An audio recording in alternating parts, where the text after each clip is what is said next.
Live from downtown Detroit, home of WDIV and Click on Detroit, Local 4 News at 5 starts now. A Lincoln Park gym shut down for violating Governor Whitmer's orders. Coming up, how many tickets were written and what happens next. As coronavirus numbers rise, Governor Whitmer has a message she wants all of us to hear. For the sake of your loved ones, for the sake of our economy, please mask up. But we begin this evening with Storm Tracker 4 and the threat of storms amid this 8-day-long heat wave. Yesterday, those storms kind of came out of nowhere. So for the very latest, let's get right over to Ben to see what's in store over the next few hours. Hey, Ben. Yeah, guys, there's still storms out there. They're fewer than what we saw yesterday, and they're in some different spots. In fact, most of these are in the north zone as we go to Storm Tracker 4.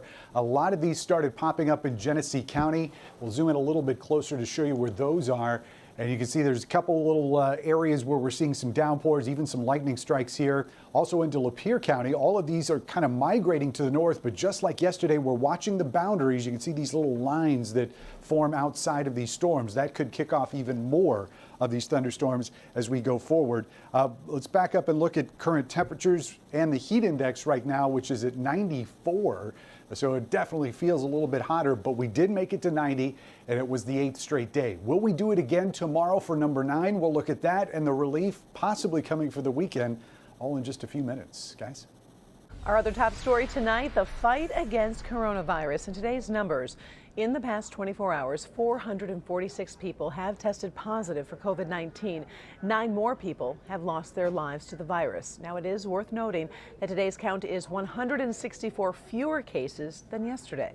Now take a look at this map of COVID-19 cases by county that our team posted to clickondetroit.com. You can see Metro Detroit is the bullseye here, but we know case numbers are rising on the west side of the state.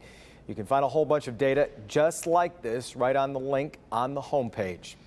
At a news conference today, Governor Whitmer says she's alarmed by the rising number of cases over the past few weeks. And she is doubling down on her efforts to get Michiganders to wear masks to help stop the spread. Let's get to Rod Maloney, who was at that news conference. And Rod, she said a few days ago she's not afraid to dial things back, but she stopped short of doing that just today.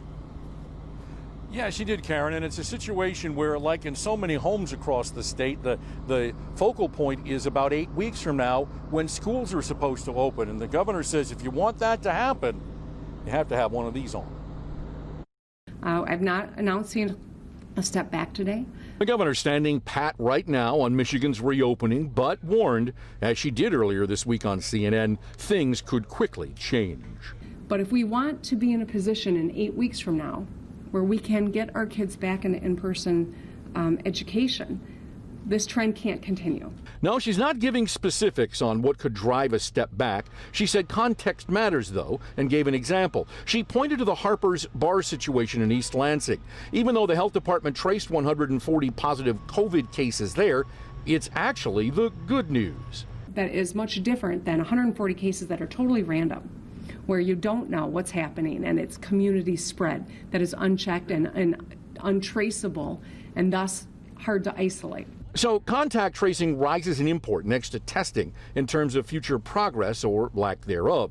The governor also reiterated her longstanding attention to the frontline workers, particularly in hospitals and shops. She believes it's a respectful tip of the cap to don a mask.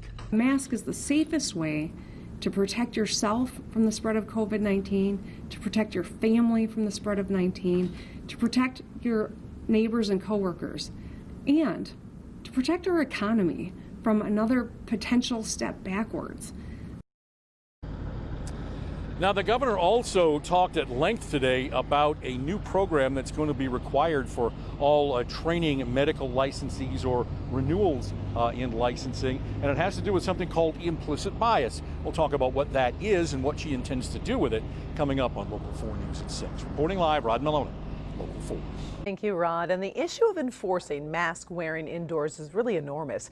It's hard for store owners to police this, and it is hard on local authorities to be in charge of cracking down. So the defenders are going to reveal the challenges they're facing, all new, when you join us tonight at 6. Another big development from the governor's briefing today, healthcare workers will have to undergo implicit bias training to get or renew their licenses. It comes as the pandemic has hit minority communities harder than others. I've asked our medical partners and universities to incorporate implicit bias training into their curriculum so that as people of color seek health care, they'll be treated with equal dignity and respect, which will yield better outcomes. The evidence shows that training in implicit bias can make a positive difference. So today we are taking action to improve racial equity across Michigan's healthcare system. The governor says she will also receive implicit bias training along with members of her executive office and state government. More on this tonight at 6. Although Detroit is not seeing the spike in cases like other cities, Mayor Mike Duggan still wants all Detroiters to wear a mask in public. That's right. This comes as the city has seen 25 to 30 more cases per day of COVID-19. Nearly 1/3 of the new cases are between the ages of 20 to 29. In most cases, the person is asymptomatic, meaning they're showing no symptoms. Today, Mayor Duggan announced over $7 million in grants will be given out to help keep Detroit small businesses afloat during the pandemic. We don't want you to have to navigate all this bureaucracy. The DEGC is here for you to take you through it and get you to the place where we can get money into your business so you can keep going. We're going to get through this thing. The economy's starting to open up. There's going to be a vaccine next year. We're going to be back to normal. We need to make sure you're still there in your storefront. Businesses with 50 or fewer employees can apply starting next Wednesday. With the governor stopping short of dialing things back today, police in Lincoln Park cracked down on a gym that refused to close its doors. Not only was the RTB gym's owner ticketed, but the people inside working out were cited as well. Let's get to Grant Herms. He is live in Lincoln Park tonight. Grant, the owner was warned this was coming.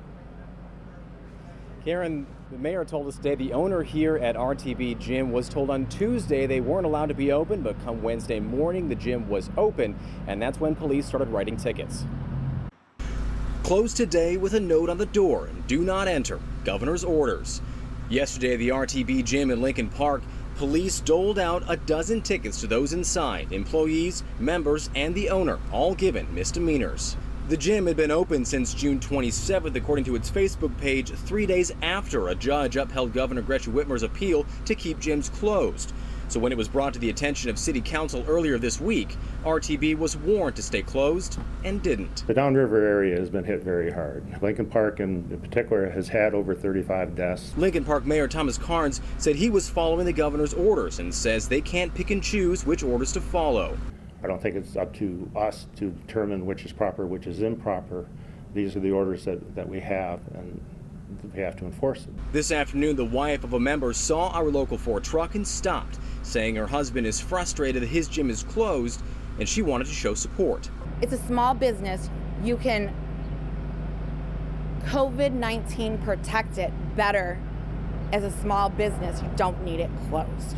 For the owner, being closed again will mean a fight to stay in business. I'm not going to, cherry coat it. I don't know how well or how long we can, actually get through this.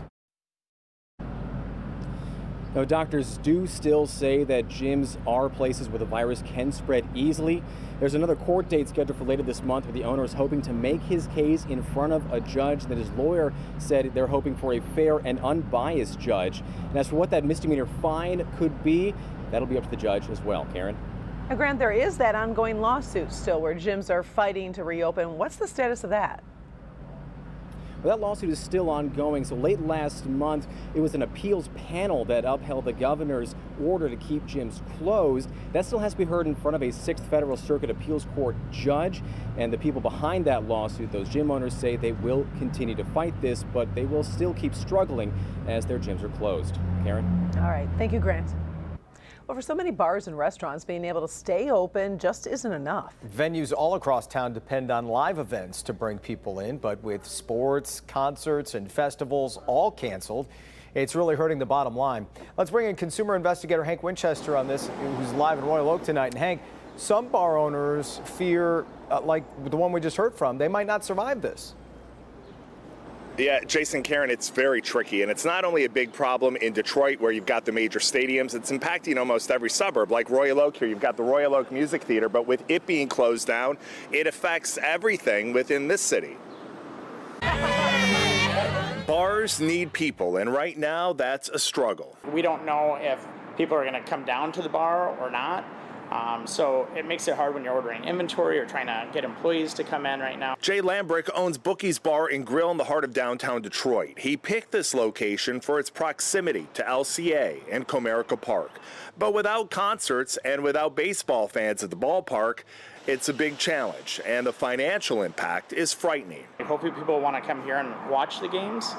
But it's just a different environment down here where, before for a game is part of the energy of the Tigers was having the fans walking around and everything else. You don't have that liveliness down here. Bar owners downtown hoping that the Lions will be allowed to play in front of fans this fall, but so far no decisions. It's not just downtown Detroit. In Royal Oak, the Royal Oak Theater is typically a big entertainment draw. But now bars nearby, they're readjusting. Fifth Avenue, for example, creating an expanded outdoor patio space, working to draw new crowds and those who were concerned about COVID, creating a safer spot outside. Have this deck that is going to allow us to spread out, social distance better, and be outside. Outside is safer than inside at this point. Yeah, businesses all over the area having to make some major changes. You heard Mayor Mike Duggan talking about the grant programs that are available there in the city of Detroit. They had a similar one here that many business owners took advantage of in Royal Oak. Business owners we talked to just hope they have enough money to be able to make it through all of this. We're live here tonight in Royal Oak. Hank Winchester, help me, Hank. All right, thank you, Hank, and we are just getting started here at 5. Here's Paula. For more than 4 decades, there has been a beacon of welcome, the Romeo Rock, as you come into Washington Township. But this is what's there now. Where'd the rock go? I'm Paula Tutman. I'll have a report. All right, Paula, and how something that happened at LaGuardia Airport in New York led to police questioning a passenger at Metro Airport. And now this. The Supreme Court issues 2 blockbuster rulings related to the president's efforts to keep his financial records and tax returns under wraps. I'm Susan McGinnis in Washington. Coming up, the Supreme Court's message about presidential power.